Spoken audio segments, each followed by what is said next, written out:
Hero Vishal తమిళ్తో పాటు తెలుగులోనూ పలు super hit సినిమాలలో నటించి ప్రత్యేక గుర్తింపు తెచ్చుకున్నాడు.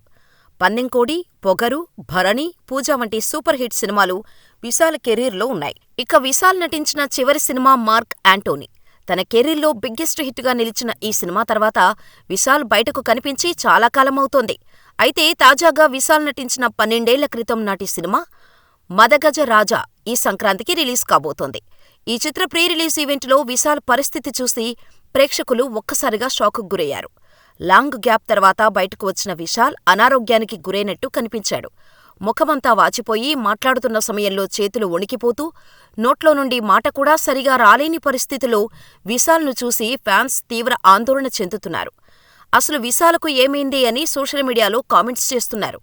అయితే కొందరు విశాల్ తీవ్ర చలిజ్వరంతో బాధపడుతున్నాడని అంటుంటే, కాదని ఆ మధ్య ఓ సినిమా షూటింగులో విశాల్కు తీవ్ర గాయం కారణంగా కంటికి పైభాగంలో నరాలు కాస్త దెబ్బతిన్నాయని, ఇటీవల ఆ గాయం మరలా ఇబ్బంది పెట్టిందని, అందువలనే వణుకుతున్నాడని ఇలా ఎవరికి తోచిన విధంగా వారు కామెంట్స్ చేస్తున్నారు. ఏదేమైనా తన సినిమాలతో ఎంతగానో ఆకట్టుకున్న విశాల్ను ఇలా చూడటం బాధాకరమైన విషయం. విశాల్ త్వరగా కోలుకొని తిరిగి సినిమాల్లో నటించాలని కోరుకుందాం.